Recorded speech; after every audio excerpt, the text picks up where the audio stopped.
Yes, I'm excited to talk to you about life competencies and kind of an area of kind of ways in which we might be able to bring these notions of life competencies into our practices in relatively simple ways, and maybe kind of demystifying a little bit of that as well. So for today's session, what I'm going to talk a little bit about is the kind of contextualize maybe, the role of life competencies, I guess, in their current standing. Something Antonia said, I think, as she finished her presentation, was the idea that there's not always a lot of new things, but rather we're kind of standing on the shoulders of giants. And I think that really applies too to the notions in this presentation as well, that these ideas of life competencies are not necessarily new, but maybe in the current way that we think about them, they respond reflexively to changes in our situation as language teachers. And so I'm going to talk a little bit at the beginning about maybe the future of education. I'm going to focus in on life competencies and talk a little bit about what they are, and then look at ways that we might be able to develop activities that kind of integrate, again, in a similar way to what Antonio was saying about kind of creativity. How can we integrate these ideas into what we're already doing, so we don't have to kind of create a separate space for this kind of development, and then hopefully at the end kind of come to some nice kind of cohesive summary. So to start with, we're thinking about the future of education. What will the students of tomorrow be like? What will they need? And what is our role as language educators in this kind of future development? And so I think there's this quite interesting report from the OECD that was published in 2018 on the future of education and skills. And basically the general notion here is about uncertainty, that the future is relatively uncertain, and I think that the last year and a half has made that all the clearer, that things can happen and change the kind of trajectory and recourse of our practices, and the needs for us to be able to respond to different kinds of situations quite quickly and quite adaptively. So the general kind of perspective, and this is a pre-pandemic perspective, although I think it's strengthened by the pandemic, is that the children of the future, as they move into education, will need to basically be readying themselves for kinds of work that haven't yet been created, to use technologies that haven't been invented, to solve problems that haven't been anticipated. And so generally trying to kind of resolve issues surrounding, any kind of social, political, ecological, or economic issues that may emerge kind of locally and globally. So not a small task for the future students of the world. And I guess thinking a little bit about how can we help them along their way. When we think about what these might be, I mean, we could speculate wildly about the kind of possible future jobs, and we could land in certain realms of realism, and we could land in certain realms of less realistic jobs. So we don't necessarily always have a crystal clear view of what these kind of positions might be, but perhaps what we could think about, instead of thinking specifically about roles, jobs, titles, etc., but we could think about the broader kind of needs, the broader kind of skills required to be able to solve these problems. So in their report on the future of education, they talk about the idea of, the OECD talk about the idea of future challenges being kind of spread across a couple of different domains. So we've got ecological challenges, kind of environmental challenges, and we can see climate change as obviously increasingly occupying a lot of space in our news, in our considerations, kind of politically and so on. But we also have economic considerations, we've got social considerations, and I guess within and across all of these, we've got policy and political contexts and challenges that our future students will need to attend to. So basically what we're saying is that the students will need ways of thinking that allow them to solve these problems. And so if we can't anticipate the problems, we can at least anticipate the kinds of skills that they may need. And I thought that this quote is quite a long quote, but I thought that it captured the essence of this kind of requirement quite nicely, in that they say that education has a vital role to play in developing the knowledge, skills, attitudes, and values that enable people to contribute and benefit from an inclusive and sustainable future. So learning to form clear and purposeful goals, work with others, people coming from different perspectives, find opportunities, so kind of that kind of creative perspective again, and identify multiple solutions to problems. So being able to occupy kind of a critical stance and look at different perspectives will be increasingly important in coming years. And so basically what we will need to do is to equip our students with the skills they need to be active, responsible, and engaged global citizens. And global, I guess maybe global is a better way of putting it, in fact, that they will respond to local and global situations. And so this is no mean feat, I think. And if we look at the National Association of Colleges and Employers in 2015, they listed the kind of skills that employers want most often in graduates. And if you kind of look through, you can see that within this, there are, if you look at number 7, for example, we've got technical knowledge related to the job. Technical knowledge related to the job is effectively that we have disciplinary knowledge, right? So we know things about the subject that we're working in. So if you're working in human resources, it means you know things about human resources. But the rest of it is much broader, right? Much more transferable, generic. So we've got being able to work in a team, being decisive and being a problem solver, communication, so having strong communication skills, and being there, I think, with and in and outside an organization. There's like a nuance in that that's like thinking about reflexively how we change the way we communicate depending on the context. And that's something that that learners often struggle with, you know, if they learn further speaking, how to switch between like formal and informal situations and things like that. Ability to plan, organize, and prioritize their work, ability to process information, analyze information. And then we move into this kind of digital space. So we've got proficiency with digital programs, and then being able to kind of produce written text, create these texts, and also being able to influence others. So being persuasive, and this again comes down to communication.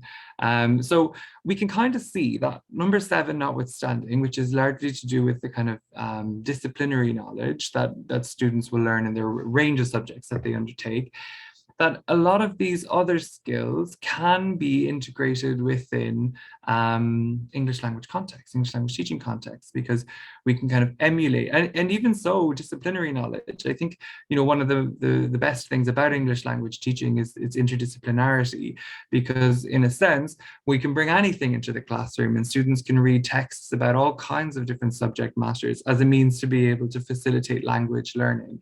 So there's an opportunity, I think, in language education to be able to respond acutely to these kind of future educational needs that maybe other disciplinary areas are more restricted than language education.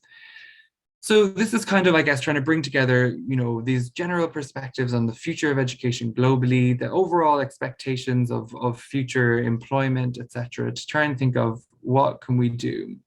Also, there's a recent enough event in the summer called The Future of Schools by SHAPE. So this was a Cambridge Assessment English and Cambridge University Press and the University of Cambridge, I think, all together.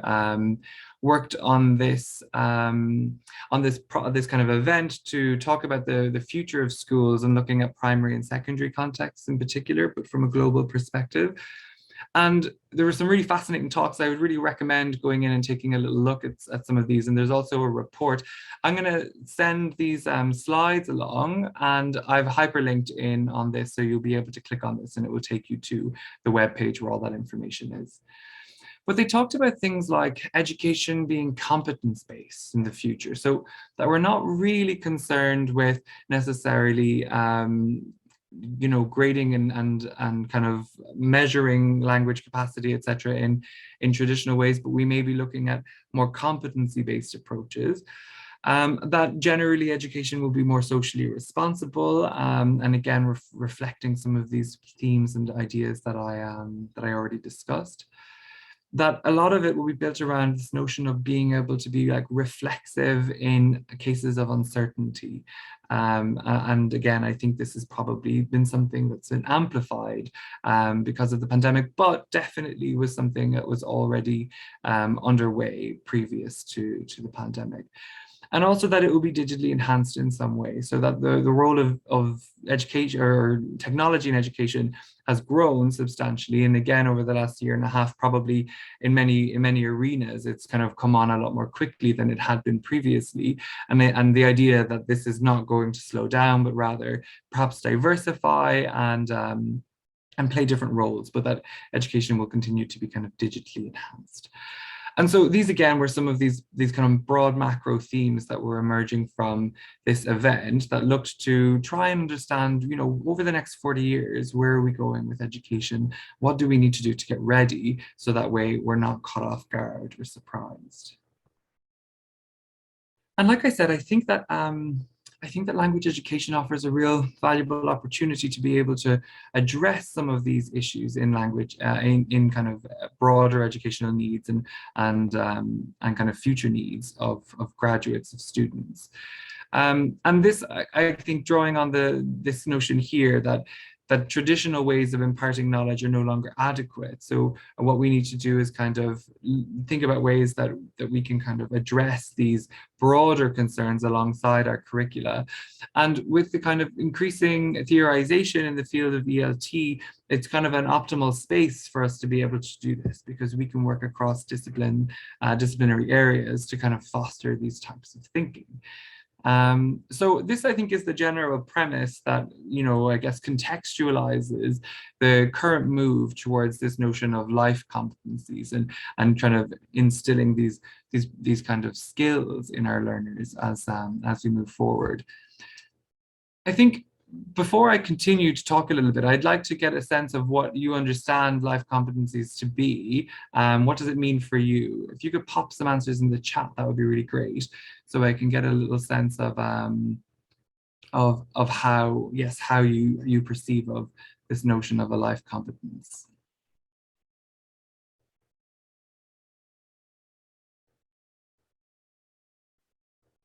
Soft skills. What do you mean by soft skills?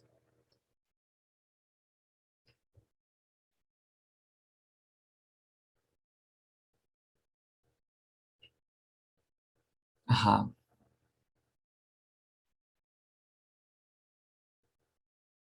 Communication skills, creative, teamwork, collaboration, problem solving. Yeah, I think I get what you mean. This kind of notion of soft skills as like the kind of almost generic, right? They're transferable to all different kinds of arenas in which we work. Social skills, definitely. Teaching kids to negotiate, collaboration, work in class, absolutely. Yes, I think that these are definitely, and these are some of the themes. Self-regulation, great point. Resilience, great point here as well. So actually it's quite massive, isn't it? There are so many different things that we might consider in terms of what might be a life competence or a skill, etc. And so what we want to do, I guess, is try and figure out some way of grouping them, making sense of them, so that we can try and prioritize as well. We probably can't cover everything, right, in our lessons. We probably can't and bring all of these things to bear, but we can try and integrate as much as we can. Yeah, I agree with this, Paula, working in a team, organizing awareness about social issues as well, definitely. And I think that point you make also brings in this notion that we can bring in knowledge and information as well as a basis to draw on these issues. So to kind of unpack and contextualize it within, I guess, the Cambridge framework of life competencies. So this is something that's been on a project that's been ongoing for a number of years, I think in the last 4 or 5 years. And largely it looks at 6 different areas of competence. So we're talking about creative thinking, learning to learn, collaboration, critical thinking, communication, and social responsibilities. And a lot of the ideas that you mentioned here in the chat as well are quite pertinent, I think, in relation to this work, in that we can look and we can see the notion of kind of self-regulation, for example, probably coming under the likes of learning to learn. We've got things like collaboration, of working together, but also I guess you probably will quite quickly get the sense that these are not neatly defined boundaries, right? Although they may look neatly defined on this lovely infographic, in reality, we probably will have a little blend, a little merge of some of these. So we can instantly think of creative and critical thinking as having overlap, right? We can instantly think of communication and collaboration as having overlap. And then we can see something like social responsibilities being embedded into communication and collaboration as well. And learning to learn could really work across a range of them. So we have this kind of, I guess, way of looking at them to try and get a sense of these key skills, in a sense prioritizing skills, but I guess we're a lot more complex as human beings. So we take elements of these together, I think, rather than work on them discretely. On the kind of bottom right-hand corner of this infographic, you'll see three other points mentioned: emotional development, digital literacy, and discipline knowledge. So these are kind of, I guess, foundational layers in that they work across all of these criteria, in that working on, developing students' emotional intelligence and emotional development can kind of factor into all of these competencies. Similarly, digital literacy, as it's becoming so much more important, it kind of, works across the entire range. And disciplinary knowledge is foundational too, because we need content around which to frame all of this information, don't we? So that's something that we can't kind of forget about, that we still need to have the kind of basic information. And that in some cases, for maybe certain texts, might be like kind of interdisciplinary or transdisciplinary knowledge. Like Joanne, you mentioned you do a lot of transdisciplinary work. I'm really curious about that as well, and how that kind of manifests. But I think also we have our language learning aims, right? So we have this kind of, in our own classrooms, we've got language learning aims, and we can't really forget that because that's what we're trying to do. So figuring out a way to embed all of these within our language learning aims is the key, I think. It sounds tricky, but doesn't necessarily have to be. So hopefully I'll kind of give you some ideas and demystify some of that today. So let's kind of take a whistle-stop tour through some of these life competencies. So I've got, on the right-hand side, I've just put little pictures of these booklets. I'm going to show you towards the end of the presentation where you can get all of this information online. Also I have links in my presentation that I'll share with you, so that you can also just use the links that I have. So creative thinking is the first port of call here, and largely kind of we could think of creative thinking as how students participate in creative activities, the capacity students have for generating ideas and for implementing ideas and solving problems. So creativity, I think, is probably not something I need to talk in great depth about now, given Antonia just spoke about it so comprehensively in the previous presentation as well. But the notion here generally that we want to try and create opportunities for students to generate ideas and kind of engage in creative exercises. I think that this can be kind of challenging for learners, that this notion of being able to bring, be producers of information, producers of knowledge, producers of ideas. It's something that people can feel kind of intimidated to do. So yes, working on creative thinking is a nice recourse for being able to solve some of these educational goals.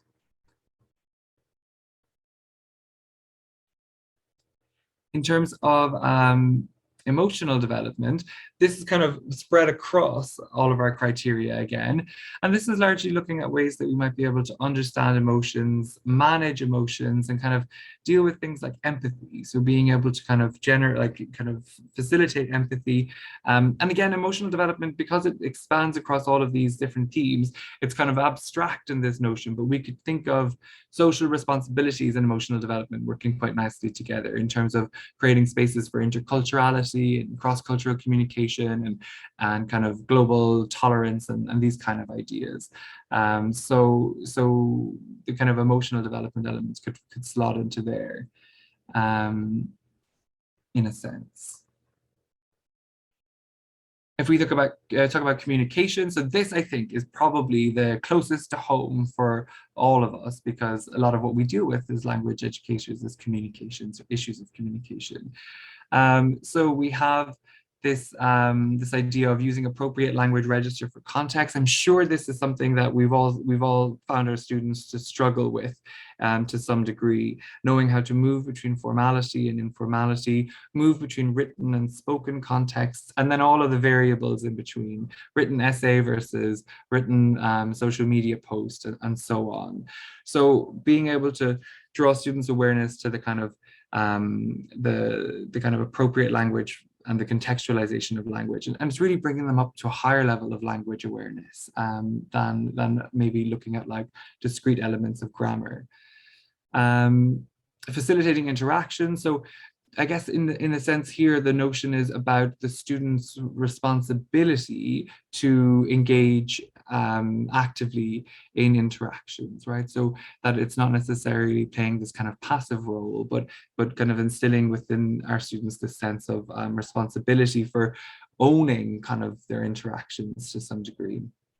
And then participating with appropriate competence and clarity, again, a similar notion that that students are able to kind of engage actively and demonstrate their points, what it is they're trying to say effectively. And often this is not just about language, right? It can be kind of paralinguistic as well. So how we communicate, how we gesture, how we our body language, all of that kind of stuff can be kind of features of communication. So lots of different things that we can draw students' attention to in that kind of capacity. In terms of collaboration, I think, again, this is probably another one that's really close to home for a lot of us, especially if we're coming from like a communicative perspective. Often that will kind of necessitate some degree of collaboration among our learners. And so this could be things like where we encourage our students to take responsibility for their contributions to tasks. So when we give them group work projects, that they try to, you know, take ownership of their own role in these, and kind of establishing roles effectively, because these are kind of I guess these are skills that we expect from people after they finish up an education, right, when they go into the working world. Encouraging effective group interaction. So again, linking to communication, managing the sharing of tasks in a project. So I guess there's also elements of leadership in here, which overlaps somewhat also with the likes of social responsibility. So being able to occupy a leadership role, take responsibility and take charge in certain situations.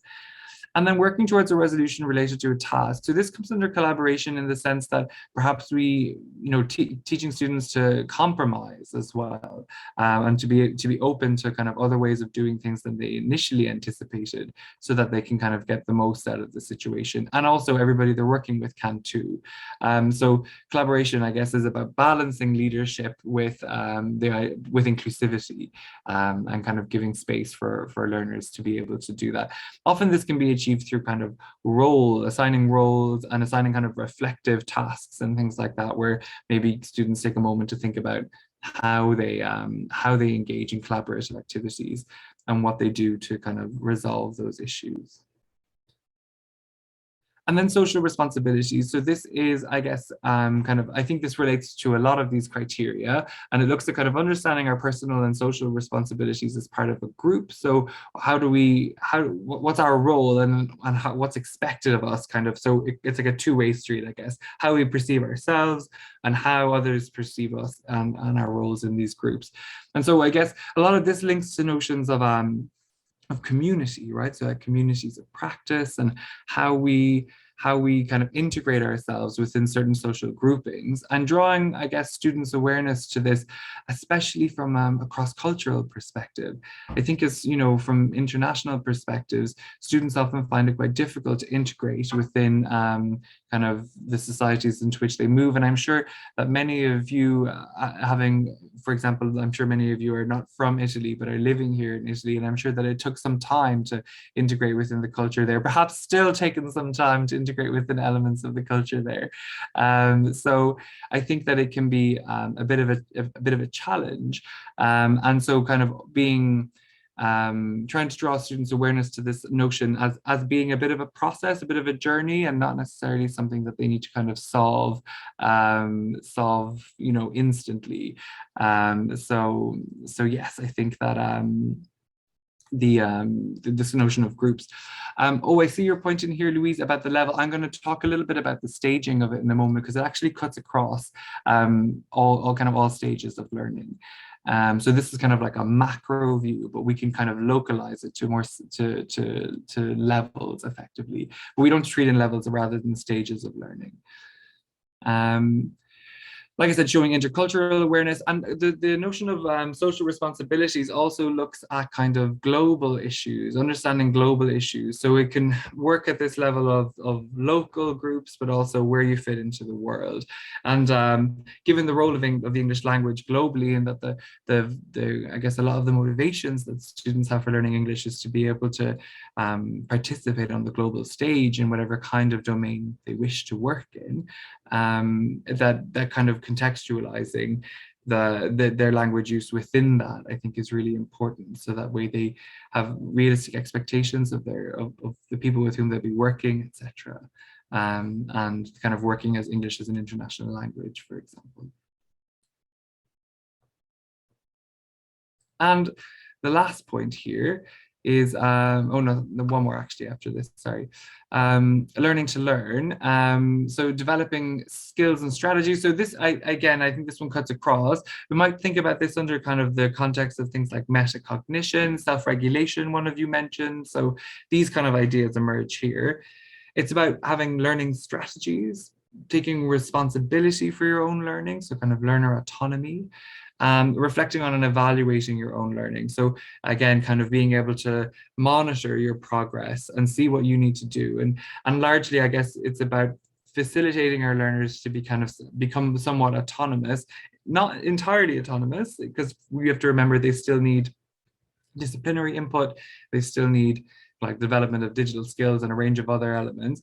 But what learner autonomy or learning to learn can afford is that when they're outside of the classroom, they're still learning, right? There's still things they can work on themselves. And it's about, I guess, knowing which things they can work on themselves and which things they may need help from. And that's something that learning to learn can also give them. It can kind of empower them, bring to you the issues that they can't solve themselves, and they can solve the issues they can solve themselves without bringing them to you. So it's about kind of giving them that balance and a bit more authority, a bit more empowerment in their learning process. I think learning to learn also then has impact on things like motivation, for example, and getting students engaged. So it can be quite broad in its remit. And then the last point here is critical thinking. So I put critical thinking last, not because it's the least important, but that we can kind of, I want to kind of maybe unpack critical thinking a little bit, because I think that it is actually a really important skill, and it's one that kind of works across a lot of these areas as well. So this could be understood as something like understanding and analyzing ideas, evaluating ideas and arguments, and solving problems and making decisions. So we have this kind of macro view of critical thinking as effectively being kind of being able to look at things from multiple perspectives, understand it deeply, and also own it in some way, have some kind of ownership over your thinking. So these are the kind of main criteria that we have in the Cambridge Life Competencies Framework for kind of these macro skills. But you see, as we dig into them, it kind of becomes more nuanced, I think, and these all kind of interrelate with one another. I just see a little comment in the chat from Olga. I'm going to take a quick read. Yeah, I think that's really great. This idea of portfolios. I mean, having these kind of things work alongside our learning, where students get a chance to reflect, consolidate their knowledge, and create plans for themselves to move forward. I think that it's a game changer in terms of how quickly one can develop, and the direction in which one wishes to develop, and also it does so many valuable things in terms of like removing competitive elements, because the students become a lot more focused on themselves in terms of their own development, where they were, where they are now, where they want to go, and kind of what other people are doing outside of that is a lot less apparent as well. I was also interested in your comment, Joanna Gavin, about kind of the disciplinary stuff, kind of working across these different areas. I think that's really fascinating. And I think it's the future, in fact. I think the future is transdisciplinary. So I think the way that we we kind of bring these disciplinary elements into our classrooms will, oh, I jumped forward a bit there, will be kind of more and more and more apparent. So I think that it's a really interesting practice that you have going on there. So when we think about critical thinking, if we were to try and like unpack these maybe core ideas a little bit more, we have understanding and analyzing ideas. So we could say this is about how learners identify and analyze information, recognize relationships between ideas, gain deeper understanding of ideas and arguments in text. So there's like literacy elements to this, right? So this doesn't have to just be for like academic text. This could be for when you're reading the newspaper, you know, how are they reading this as like a given fact, or are they critiquing it somewhat? Are they questioning it someone? And I think pretty much at the base of critical thinking is a healthy skepticism, right? That we're like, maybe not, you know, so we're questioning it a little bit. And that's what we want to, I think, instill when we get them to understand these ideas and then evaluate these ideas. And then we move down to the notion of kind of solving problems and making decisions. I think it's about kind of this notion of, and it links to creativity somewhat, where we can get our students to use the information that they've evaluated, they've understood, and other sources of information as well that they may have, their own thoughts, other people's input, etc., to help them to come up with solutions to problems and be decisive about that too. And that can be quite a challenge for learners to kind of occupy that space where they feel like they can make those decisions. So it might require a bit of scaffolding initially to kind of foster those thinking skills. But a lot of it, again, comes back to reflection. So Olga, like your point about these portfolios, that's a great space for being able to foster critical thinking and quite a safe space to do that in as well. So I think if let's say we're going to focus a little bit here on this evaluating ideas and arguments element, we can start to think about how this works across different levels. So for example, in the primary school context, we could think about these criteria as, you know, the expectation. So we want students to evaluate specific information or points in an argument, to evaluate arguments as a whole, or to draw appropriate conclusions. And this could just be something as simple as judging whether something is true or not and giving a reason, explaining why they think something. So it could be a character in a story, why they believe or don't believe what a character in a story says. Just kind of fostering them to think a little bit more deeply about the conclusions they're instinctively drawing, and drawing appropriate conclusions, suggesting possible reasons for problems described in the text. So kind of a speculation again. And so not a case of right or wrong, not a case of anything in particular, but just trying to kind of foster that kind of curiosity that we can have at a kind of a primary context. So nothing too elaborate, but it does kind of get us started on this journey towards criticality. And we could think about how these might align to language learning aims as well, because again, that's always kind of at our core. So we could think of, you know, the use of negatives, for example, if we're trying to say something is not true. So we can see that as a space where we can kind of work on negatives, or for explaining why they believe or don't believe a character is in a story is telling a lie because. So we can think of, you know, causation. We can think of the use of because as a sentence connector, and what kind of things we might want them to practice saying with that. And then using kind of words like maybe, so possibility, things like that. So we can try to create connections effectively, is what I'm saying, between the communicative functions that we want our students to perform in expressing this criticality, and the language that helps them perform that. And then as we're teaching this language, we can embed some of this criticality within it. And it doesn't necessarily need to be a whole separate moment for itself. It can just be a part of what we do until it becomes kind of intrinsic in and of itself. As we move into the secondary context, we can think about things like evaluating specific information or points in an argument, so identifying evidence and its reliability. So asking them questions, how can we prove it? So we may need to be the question askers as well in the secondary context, to try and kind of foster this kind of self-questioning strategies that may come later. Again, evaluating arguments as a whole. So we have these kind of same criteria here, give reasons for an argument's plausibility. And so we can kind of just push them, keep pushing them a bit further as we move towards kind of higher levels of thinking and greater depths of thinking. And then as we move into higher education context, this becomes a little bit more specialized because often we're dealing with academic texts and so essays, things like that, where we can focus on things like clarity, relevance, argument, etc.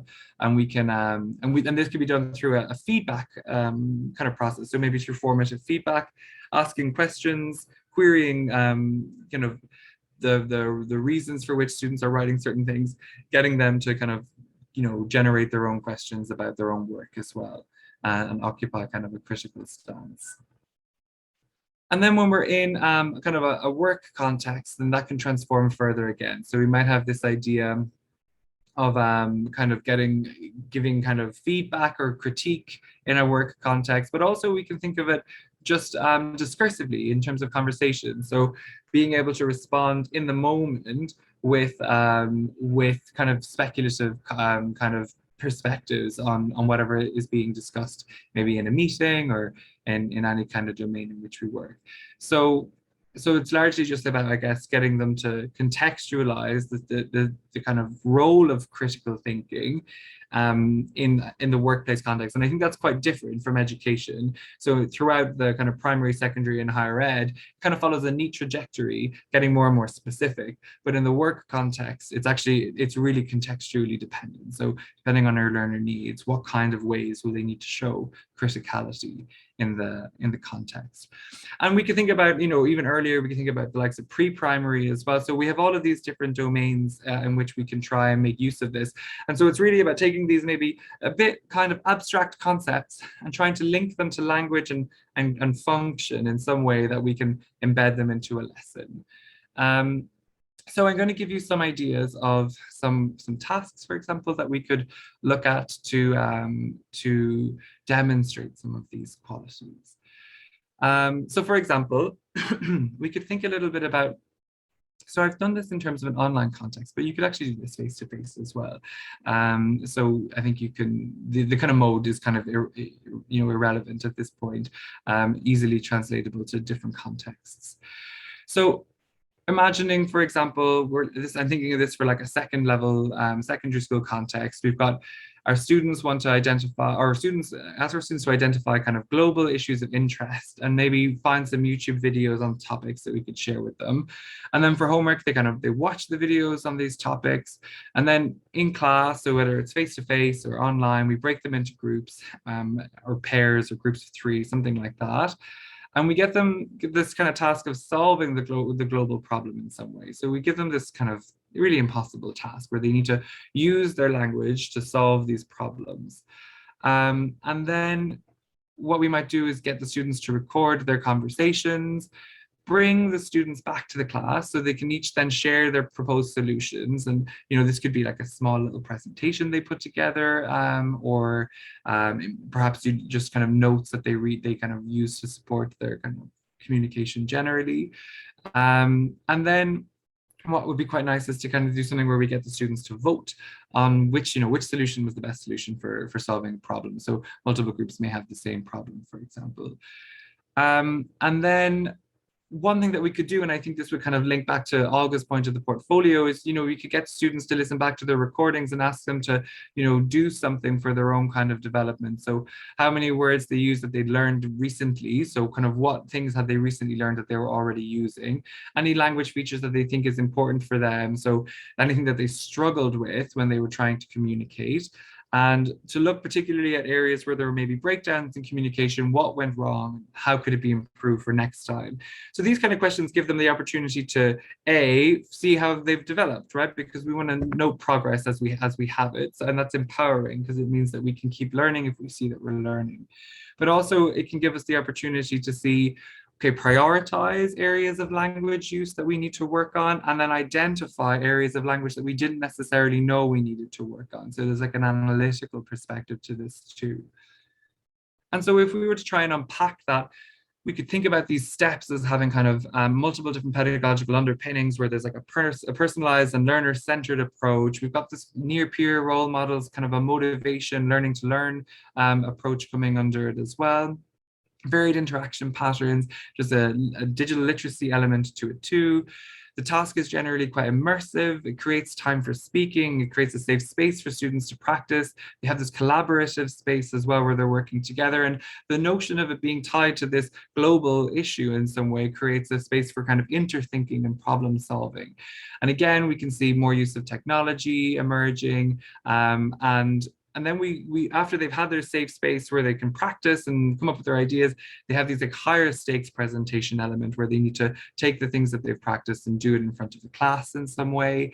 And then we have this kind of reflective, self-evaluative, kind of metacognitive approach where it looks at like noticing their language patterns and kind of looking forward as well.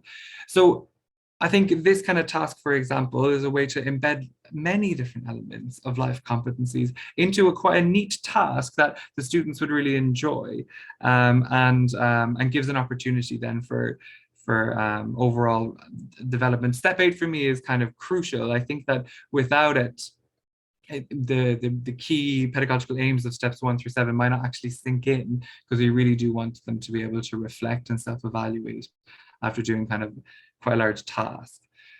In a similar way, so these are kind of some of these similar notions we could think about the role of learning to learn in task development. So we could look at things like metacognitive skills, learner autonomy, and how that maybe overlaps with kind of the likes of group work and immersive tasks. And one thing for maybe higher ed context we could do is we could look at the likes of essay introduction. So we could get students to kind of discuss peer review and figure out ways that they might be able to support each other in a peer review process, and giving some feedback on their writing. And this is quite nice in multiple ways because it gives them, it's quite empowering. It gives them a sense of, oh, actually, I have something to say about this text. I actually can help this person. And also it means that, you know, the students can figure out ways of working on their text before they need to bring it to you. So to not necessarily feel the need that you need to go through several drafts of feedback. For this kind of thing, what you would need to do is you would need to discuss peer review, talk to students about how they can do this, because often students feel like they can't really help each other. They have no authority. It should come from the teacher, and they don't really like other people looking at their work. So it's kind of worth unpacking that, getting them to maybe see each other as supports for one another, kind of a Gotskian, you know, zone of proximal development. They can build each other up. And also what is kind of empirically grounded is that students who use peer review for their writing have better grades and better performance overall. So it's helpful. So it's just something that we kind of need to train our students into doing. The reason that students often don't like it is that it makes them feel vulnerable. There's kind of performance anxieties, and also they really struggle to get the sense of the difference between instructor or teacher feedback and peer feedback and what kind of feedback they're supposed to be getting. So usually what I do is I get them to kind of decide what they can give feedback on, and give them a format for it as well. So they might give a compliment, they might give a suggestion, and then they might give a correction. So you can find different, so it's not all critique. And they can set ground rules among themselves. I just want feedback on my grammar. I just want feedback on the argument, etc. And so this might be a little instruction that we give them where we ask them to do a little peer review exercise with each other. And this again will give them opportunities to develop their learning to learn capacities, their learner autonomy, and collaborative practices as well. So, but all embedded within a writing task, which is largely built around writing introductions to essays. So again, a couple of different things that we could think about there. And again, what I would always do is I would bring in like a reflective element at the end of the task. So that way they can see going forward how they might want to use these kind of techniques themselves. Again, fostering that kind of notion of learner autonomy. And then for a third task, this one is kind of looking at primary context. So it's looking at creative thinking and helping kind of through questioning. The idea here is all about questioning. So getting learners to come up with an interesting question they could ask their teacher. And so nothing overly complicated, but something that they would like to know. So it has a sense of authenticity, and they can work at this at home. They could get help from their family as well. So if this was online, it could be the chat function. If it was face-to-face, you could do it face-to-face. And they put their questions in the chat. or they submit their questions in some way. And you can maybe choose 5 questions at random, and then we can create a poll of some sort where we get students to vote on which question they would like you to answer first, second, third, etc. And then you can answer this question for the learner. So it creates a real authentic exchange, something quite simple, but gives them a real purpose for being able to ask the question, because they don't really just want to perform the language, but they want to find out the answer to the question. And they have to generate the question. They have to come up with the question themselves. So it gives them an opportunity to kind of develop kind of a broad creativity. So I'm going to kind of skip through here as I'm coming towards the end of my time. But generally, what I wanted to do in this talk was kind of contextualize a little bit within the future of education and think a little bit about the need for competencies alongside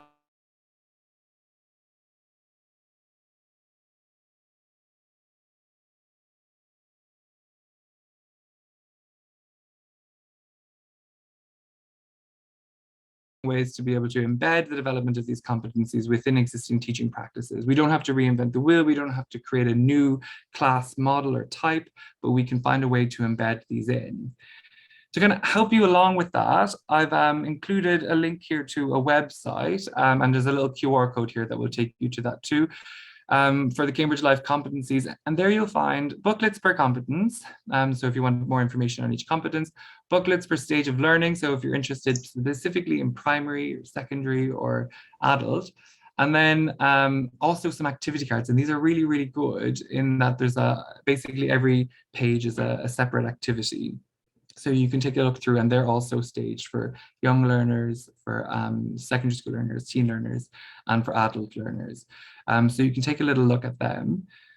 And equally here, there are a number of different blogs on each of these areas of competence. And within each blog, there are a number of lesson plans. So the one here, for example, curious questioning was the one I just showed you. And there are lesson plans for the 3 different stages of learning, so young, teen, and adult. So if you want to take a little look at any of these websites or these blogs, you'll find examples of lesson plans that you could take into your practice as well. So once you get the PowerPoint from me, you'll be able to access all of these links because these are all hyperlinked in. Okay. So thank you very much. I hope that was a little whistle stop tour through life competencies. So I hope that you found that helpful. And if you have any questions, feel free to pop them in the chat.